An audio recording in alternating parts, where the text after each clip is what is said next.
Welcome back to the shop, everybody. We've got our 2019 Subaru Ascent here with a 2.4 liter turbo. Today we're just going to do a quick oil change, so let's hop right in and show you how it's done.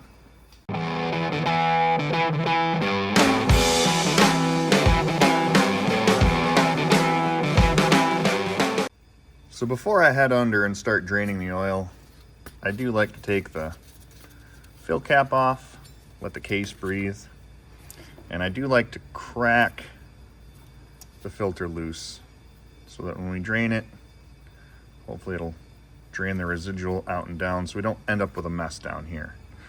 So let's get down under it and start draining the oil.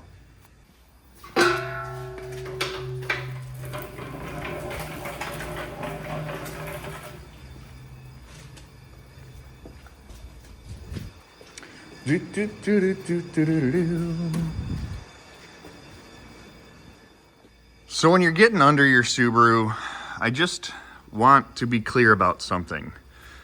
This pan is in the wide open. A lot of people mistake this for the engine oil pan. I don't really know how or why, but a lot of quick lube, take 5 oil changes, stuff like that will drain this instead of the engine oil and then double fill the engine. Please don't do that. Not smart. So your drain plug is actually in this access hole right here. Please just be mindful of that when you're doing your oil change. Now usually, these are a 17 millimeter drain plug. So just crack it loose. And now this is 020 with a big fat drain plug, so it will come splashing right out of here. Just try to keep your hands out of the way if you don't have gloves. And then walk away for about 5 minutes.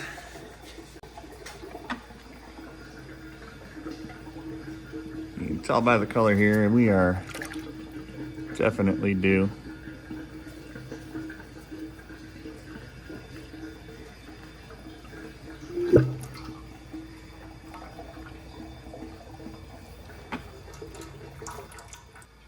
So the Subaru drain plugs come with a little crush washer on them.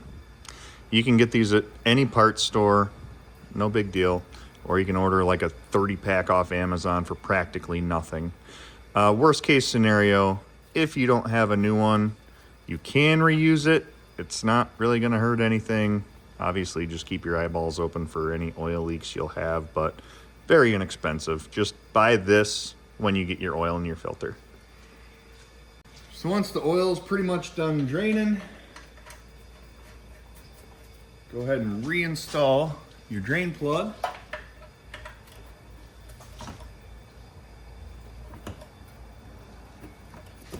Torque it down. And let's go back to the top side. So back on the top side, we can go ahead and take our filter off the rest of the way. Doesn't look like we got much residual to clean up there.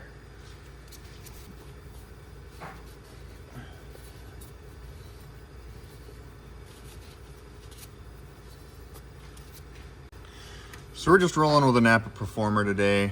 You know, it's just ready and available. Part number 27055. This just runs in the Wix family. You know, if you wanted like a gold standard quality, just cut the 2 off, 7055.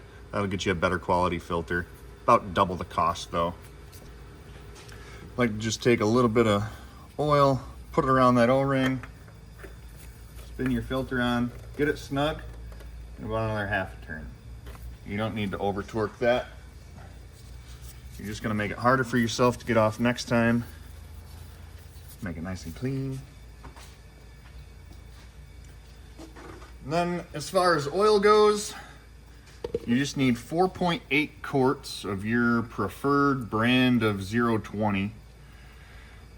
And anything 020 is full synthetic. I don't know of anything that is not a full synthetic in a 020. Just got to be Dexo certified, which again, I don't think there is anything in the 020 that is not Dexo certified. So once you got your 4.8 quarts of 020 in there, we can spin on our fill cap, and that's it. So usually when I'm doing oil changes, I'm checking the tires, brakes, wiper blades, air filters. You know, I do these full synthetic oil changes every 5,000 to 6,000 miles. I know a lot of people, especially dealerships, are pushing for 10,000 mile intervals. But if you plan on keeping your car long term, don't push past 6,000 miles. I mean, I know all these synthetics and all these oil filters that are rated for 10,000 plus miles. I just don't do it. If you want to keep up on the maintenance of your vehicle, if you want less things to go wrong, 5,000-6,000 max, just play it like that and you're gonna end up way better in the long run. Trust me. So that's it for today, guys. Thanks for watching. I appreciate the support. We'll catch you next time.